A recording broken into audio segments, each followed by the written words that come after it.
Ok, continuamos.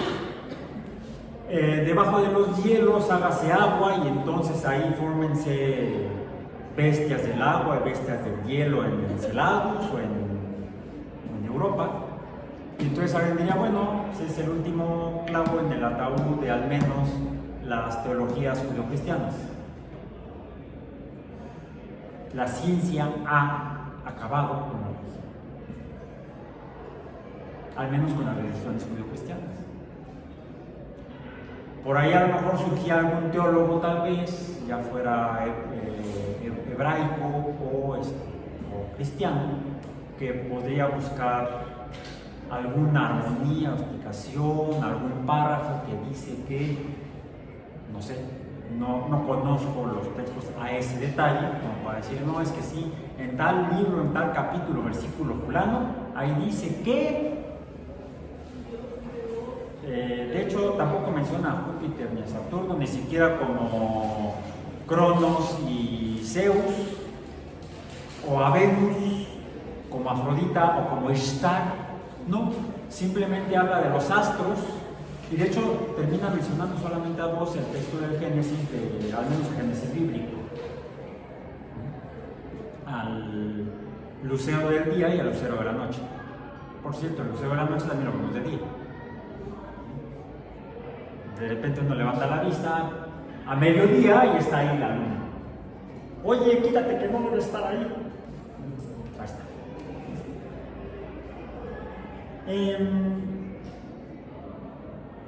Entonces habría que dejar las religiones, o al menos las religiones judeocristianas de lado, y apegarnos solamente a interpretar la realidad con base en ciencia. O de alguna manera la religión podría efectivamente ayudar a la ciencia y la ciencia respaldarse de la religión.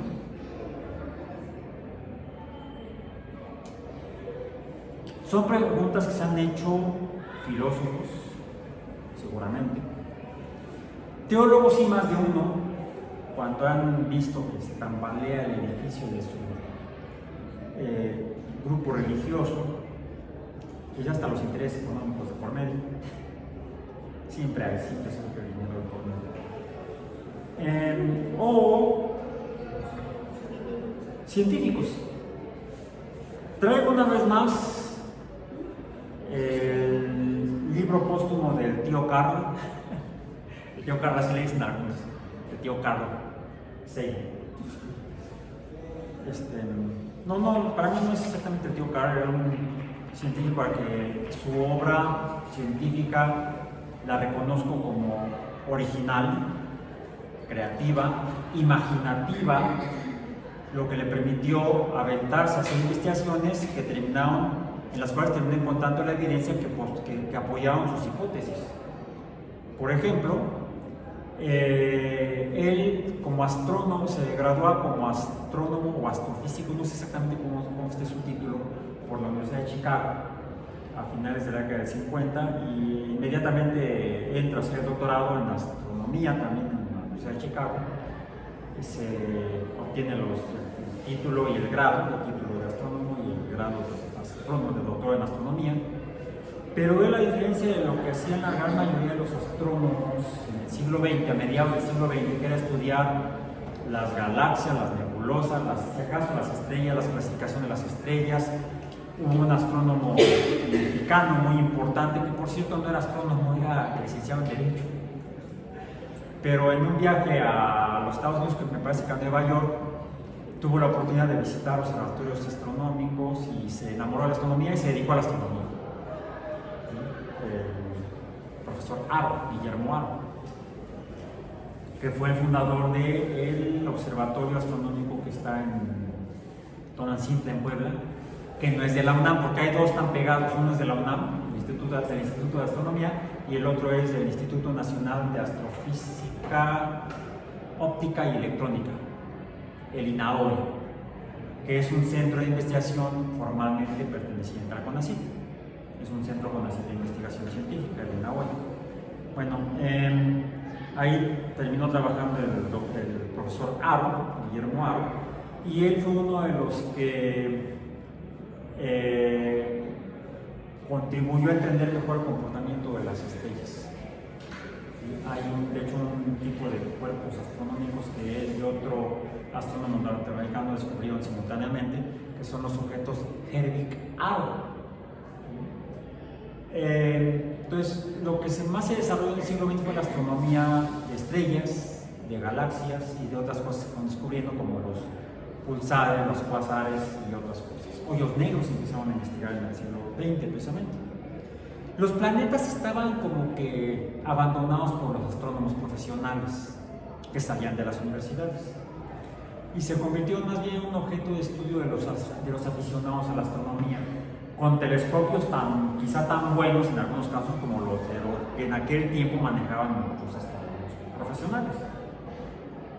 Ya después la astrofísica requiere a finales del siglo XX y principios del siglo XXI desarrollar telescopios mucho más grandes y con mayores capacidades para los astrofísicos, a los cuales no tienen alcance, no pueden desarrollar porque son muy caros los astrónomos aficionados, que por cierto algunos de los cuales que yo conozco viven de eso, entonces son profesionales, pero como no son formalmente astrofísicos, no tienen el título, más bien el grado de astrofísico, porque para ser astrofísico, al menos en México, primero estudias una licenciatura típicamente física y luego haces el posgrado en astrofísica, entonces ya eres astrofísico y te dedicas a estudiar lo que se te ocurra.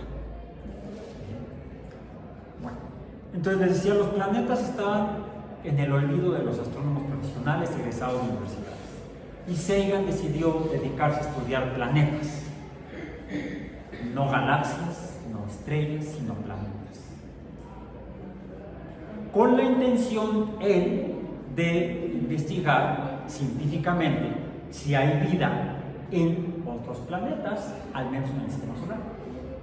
Por eso se involucró con la NASA muy temprano. Él iba terminando sus estudios universitarios justo cuando la NASA estaba siendo fundada en 1958 por ley enviada por el presidente Eisenhower al Congreso de los Estados Unidos, que la aprueba y crea el acta de la NASA, y se publica el 1 de octubre de 1958, es cuando formalmente es creada la NASA, para competir contra la Unión Soviética en la carrera espacial, pero también para estudiar los astros mediante tecnología disponible y nueva tecnología.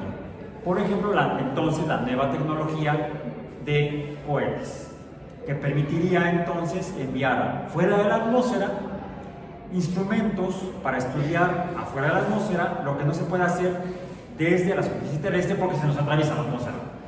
Por ejemplo, la atmósfera absorbe el infrarrojo, absorbe rayos X y otras emanaciones de radiación electromagnética que emiten estrellas, galaxias y otros cuerpos, pero que aquí en la Tierra no se ven bien porque tenemos la atmósfera.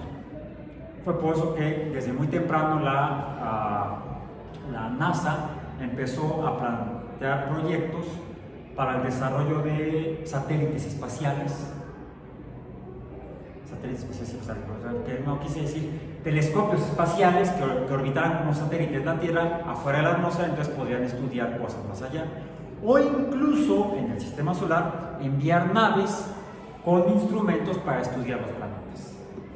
Y así en 1962, creo, envía la NASA una nave a Venus, en el cual desde que Galileo le apuntó al telescopio vio que no se veía nada porque debe haber nubes que tapen la superficie.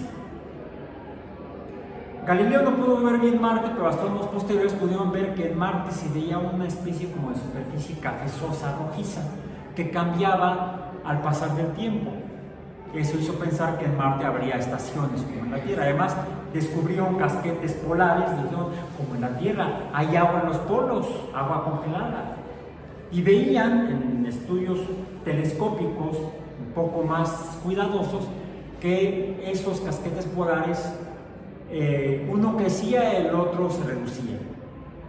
Y ubicando la posición de Marte respecto al plano orbital de la Tierra, vieron que eran muy parecidos y que Marte, como la Tierra también estaba su eje, bueno, primero rotaba, se identificó que presentaba rotación y el eje de rotación estaba inclinado igual que el de la Tierra Es más, en una magnitud muy aproximada, 20 y poquito grados. No lo conozco exactamente el valor, lo pueden encontrar en cuál es la inclinación del eje de rotación polar de Marte. Y observaban que en la mitad de la órbita de Marte, el casquete polar norte, por ejemplo, se disminuía mientras que aumentaba el del sur. Y en la otra mitad de la órbita de Marte, alrededor del Sol, el casquete polar del norte entonces se incrementaba y el del sur se disminuía, como sucede en la Tierra con el cambio en las estaciones, verano-invierno, invierno-verano, y eso es lo que hace que cambie la cantidad de hielo en los casquetes polares en la Tierra y en Marte.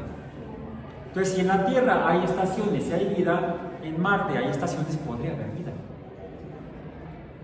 Venus tiene nubes, las nubes son de agua, vapor de agua, si hay agua podría haber vida. Es más, son tan densas las nubes en Venus que no dejan ver la superficie, debe haber muchísima agua a grado que forma una masa nubosa que cubre el planeta. Debe haber mucha agua en la superficie de Venus, debe haber vida en Venus. Y entonces la NASA envió una misión robótica, una nave, no un satélite porque no orbita ningún planeta, pasó por Venus, tomó algunos datos, midió temperaturas, por ejemplo, y ¿qué creen? 400 grados Celsius. Mandó espectrógrafos para identificar la composición química de las nubes de Venus. No era vapor de agua, dióxido de carbono, ácido sulfúrico, en grandes concentraciones, de modo que es tan grande la concentración de esos gases que por eso la presión debe ser también muy alta. Posteriormente, la Unión Soviética también, en esa competencia espacial, mandó naves también a observar Venus e incluso a descender en Venus. Y que solamente la Unión Soviética lo logró, los Estados Unidos no. La NASA no pudo enviar naves que descendieran en la superficie de Venus, pero la Unión Soviética sí. Y pudieron medir la presión y la temperatura en la superficie de Venus.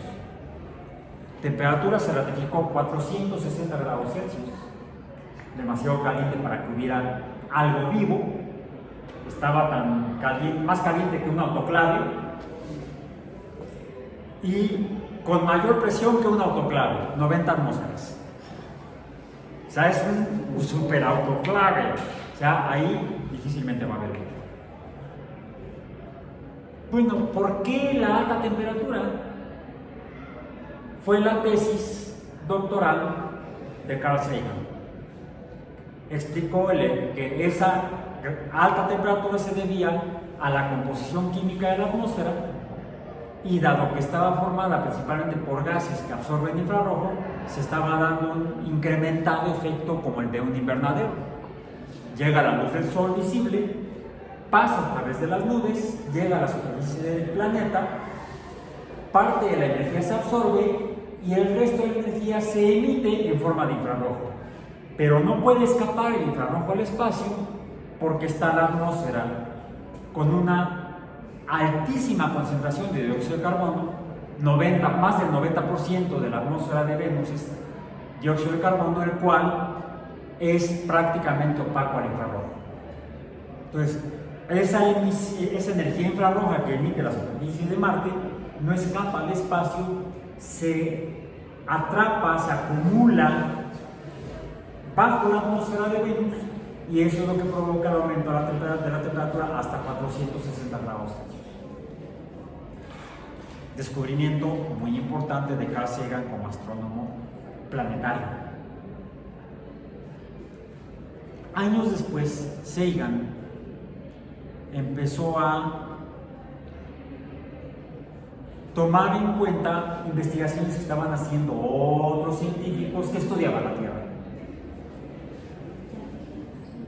y que desde 1957, mismo año en que empieza la carrera espacial,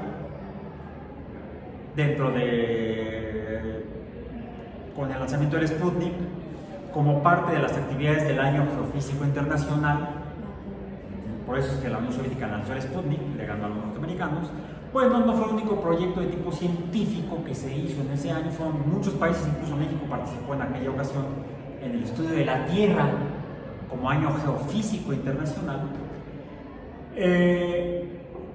Físicos atmosféricos y oceánicos del gobierno de Estados Unidos, no de la NASA, sino de la NOAA, de la NOAA, de la Administración Nacional Oceánica y Atmosférica, empezaron a obtener datos que mostraban que la atmósfera de la Tierra estaba incrementando su concentración de dióxido de carbono.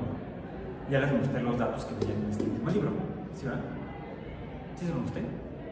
¿O fue en el curso de ecología? No fue en ecología. Fue en ecología.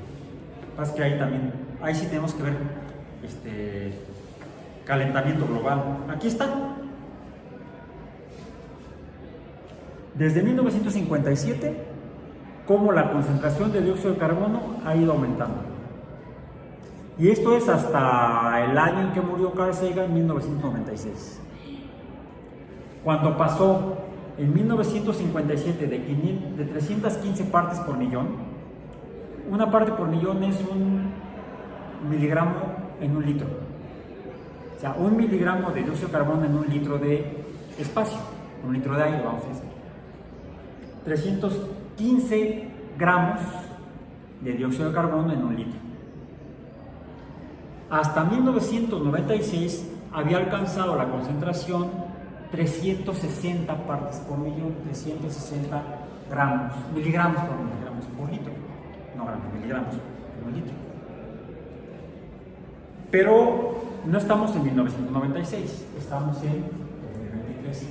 ¿Qué ha pasado desde entonces?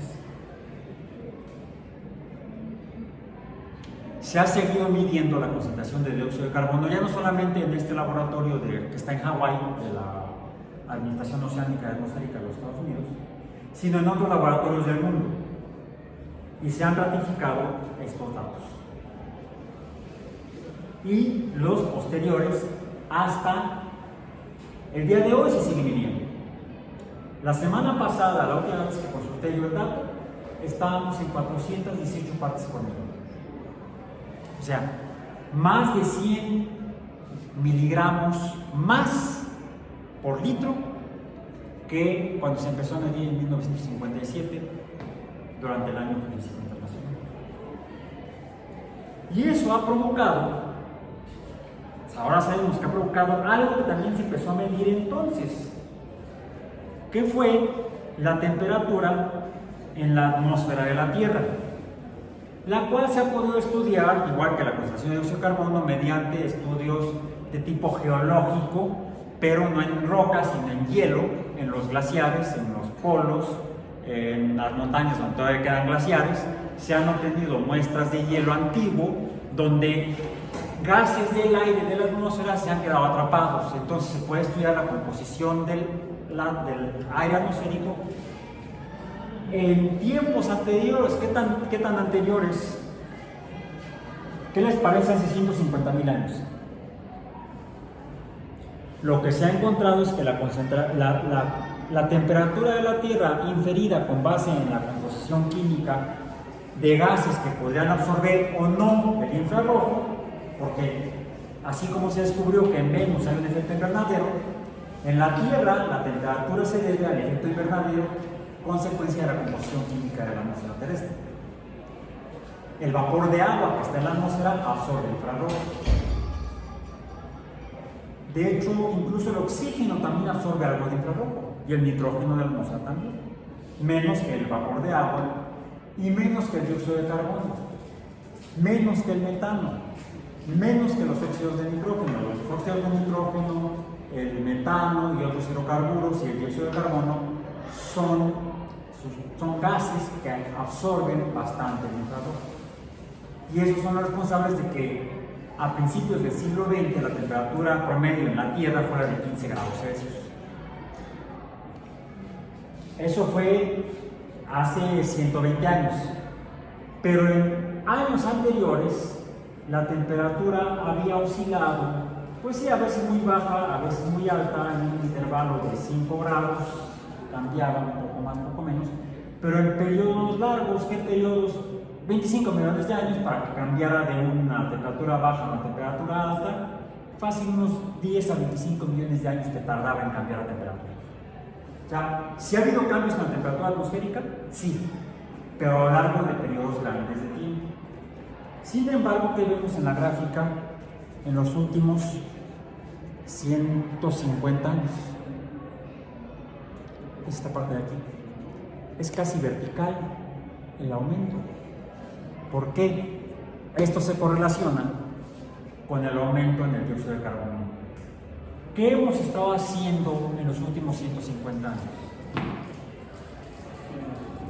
Quemando carbono.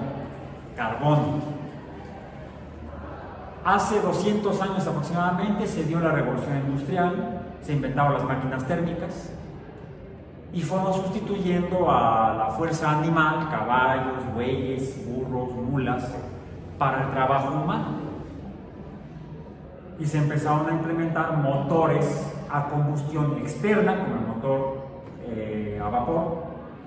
Si la combustión está en una caldera y eso se usa para calentar agua y eso se transforma en vapor y eso mueve un pistón. Es una máquina a vapor que es por la combustión, está fuera del pistón, está en la caldera. Bueno, a finales del siglo XIX, 1884 creo, que dicen el dato, un alemán inventó un motor en el cual adentro del pistón se produce la combustión. Le metía un gas de un hidrocarburo, quizá de líquido originalmente, lo inyectaba y se vaporizaba dentro del pistón. A través de una chispa generada en ese cilindro, se empujaba el pistón dentro del cilindro y permitiendo mediante válvulas la salida de los gases, explosión, expansión, escape, contracción, explosión, escape, el ciclo de Carnot. E inventó el motor a combustión interna, el cual básicamente no ha cambiado en 140 años. Pero sí ha movido a la humanidad en estos 140 años. Ya antes la máquina a vapor, que inicialmente usaba leña, luego usó carbón, y ahora ya los encontramos solamente en rutas turísticas. Ya prácticamente todos los ferrocarriles en el mundo que usan combustión de carbón funcionan por combustión interna, por cierto, no de gasolina, sino por la chispa, sino por motores a diésel que son por compresión. Se comprime el gas, explota por presión y entonces produce la expansión. Funcionan distintos los motores a gasolina que los motores a diésel, pero todos queman carbón proveniente del petróleo. Pero en toda combustión de carbón, ¿qué se produce? En toda combustión de carbono más O2 nos va a dar CO2 en forma de gas y absorbe infrarrojo. Así, con doble R, si no se diría infrarrojo. Es infrarrojo. R con R ciudad, como el ferrocarril. El ferrocarril que emite esto cuando quema diésel. Pero no solamente en las máquinas, sino también en las termoeléctricas que queman petróleo. No, ya no están usando gas, ya no combustóleo, que sería el petróleo. Y el gas contamina menos. Es cierto, el gas es principalmente gas propano. C3H3O2H8, propano. Más O2, ¿qué produce? Por eso no es gas. Más oxígeno produce CO2, gas, y esto hace exactamente lo mismo. O sea, es hacerse pendejo.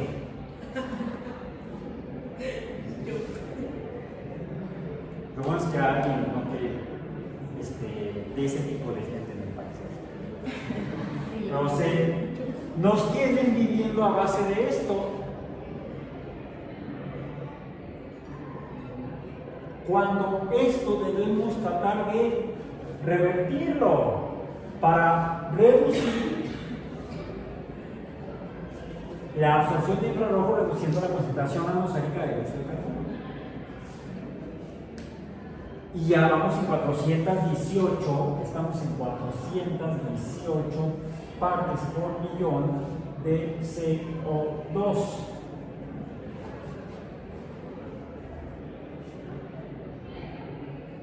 Cuando hace 65 años, 1957, 66 años, estábamos en 315 partes por millón. Sagan tomó conciencia de ello. Y entonces hizo algo que no habían hecho la comunidad científica nunca.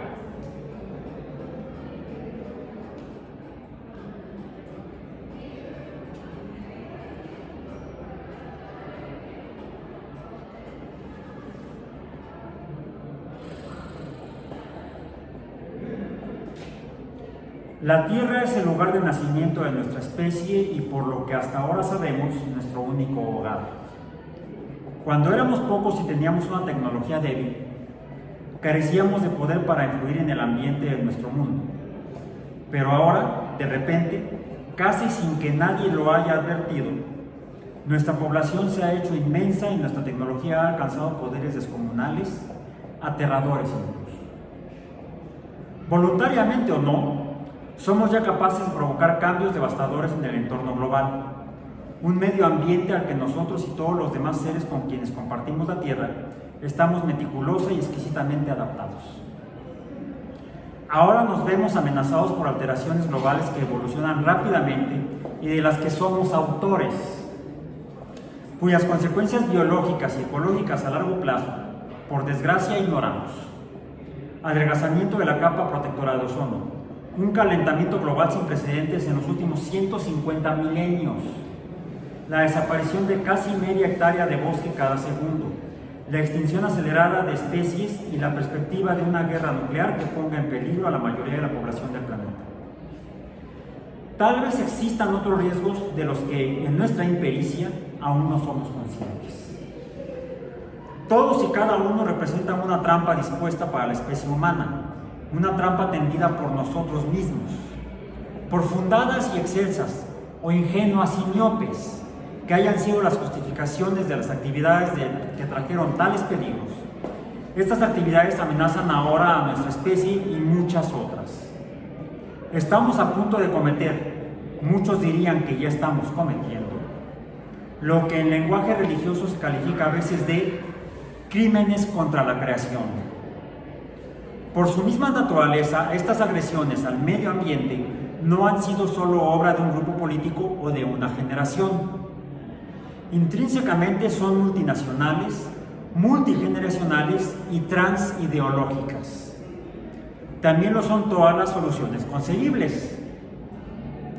Para escapar de esta trampa hace falta una perspectiva que englobe a los seres humanos del planeta y a las generaciones futuras. Desde el principio, es preciso reconocer que unos problemas de tal magnitud y unas soluciones que exigen una perspectiva tan amplia poseen una dimensión tanto religiosa como científica. Conscientes de nuestra responsabilidad común, nosotros, los científicos, comprometidos muchos en la lucha contra la crisis medioambiental, apelamos urgentemente a la comunidad religiosa internacional para que se consagre en palabra y obra, y tan enérgicamente como se requiere, a la preservación del medio ambiente de la Tierra. Algunos de los remedios a corto plazo de estos peligros, como una mayor eficiencia energética, la rápida prohibición de los clorofluorocarbonos o una reducción modesta de los arsenales nucleares, resultan relativamente accesibles y en alguna medida están ya en marcha. Pero otros enfoques más amplios, a más largo plazo y más eficaces, tropezarán por doquier con la inercia, el rechazo y la resistencia. En esta categoría figuran el paso de una economía basada en los combustibles fósiles a otra centrada en una energía no contaminante, la inversión rápida y persistente de la carrera de armamento nuclear y una interrupción voluntaria del crecimiento de la población mundial, sin cuya consecución quedarán anulados muchos otros enfoques de la conservación del medio ambiente. Como en las cuestiones relativas a la paz, los derechos humanos y la justicia social, las instituciones religiosas también pueden representar aquí una fuerza sólida que estimule iniciativas nacionales e internacionales, tanto en el sector público como en el privado y en las diversas esferas del comercio, la educación, la cultura y los medios de comunicación de masas.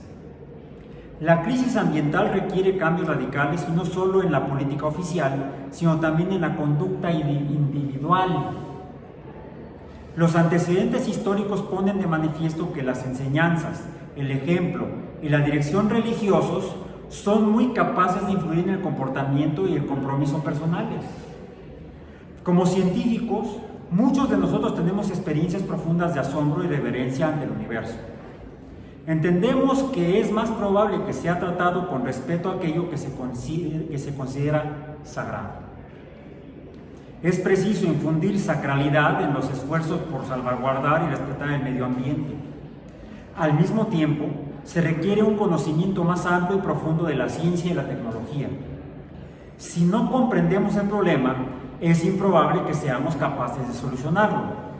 Tanto la religión como la ciencia tienen, pues, un papel vital que desempeñar. Sabemos que el bienestar de nuestro medio ambiente planetario es ya motivo de profunda preocupación en concilios y congregaciones. Confiamos en que este llamamiento alentará un espíritu de causa común y de acción conjunta para contribuir a la preservación de la tierra. Así termina este llamado de científicos a las personas religiosas. La respuesta al llamamiento de los científicos acerca del medio ambiente fue pronto firmada por centenares de líderes espirituales de 83 países, incluyendo 37 jefes de organizaciones religiosas nacionales e internacionales.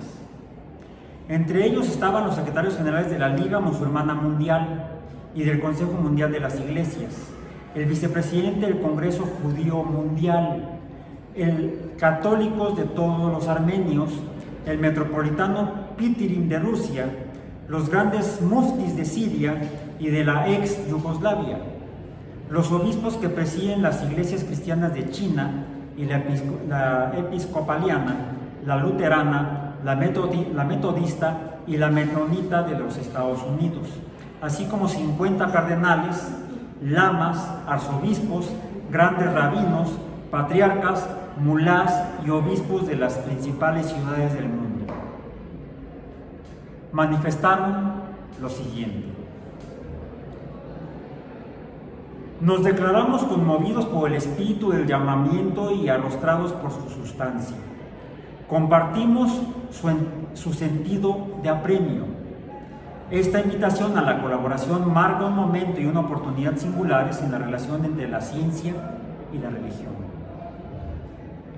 Muchos miembros de la comunidad religiosa han reaccionado con creciente alarma ante los informes de amenazas a la salud del medio ambiente de nuestro planeta, como las expuestas en el llamamiento. La comunidad científica ha prestado un gran servicio a la humanidad al aportar las pruebas de tales peligros.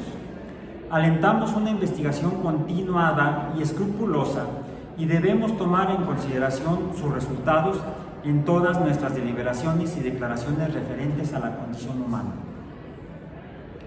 Creemos que la crisis del medio ambiente es intrínsecamente religiosa. Todas las tradiciones y enseñanzas de la fe nos instruyen firmemente para que reverenciemos y cuidemos el mundo natural. Pero la creación sagrada está siendo violada y corre un riesgo extremo como resultado de un comportamiento humano añejo. Es esencial una respuesta religiosa para invertir estas pautas inveteradas de negligencia y explotación. Por este motivo, damos la bienvenida al llamamiento de los científicos y estamos dispuestos a explorar tan pronto como sea posible formas concretas y específicas de colaboración y acción.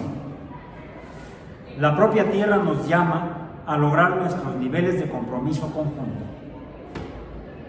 Todo esto entre 1991 y la muerte de Seiron en 1996.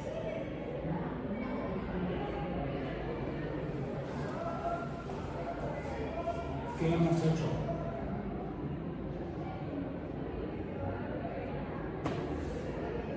Ok, ¿qué debemos hacer a partir de este momento? Ustedes se están formando como científicos profesionales en México en una época en lo que es difícil global. Y cada profesional egresado de una universidad, entonces, tiene un papel que desarrollar respecto a este fenómeno. Todo conocimiento, toda investigación es necesaria hasta para el pensamiento religioso. Sí, todavía enfrentamos resistencias e intereses.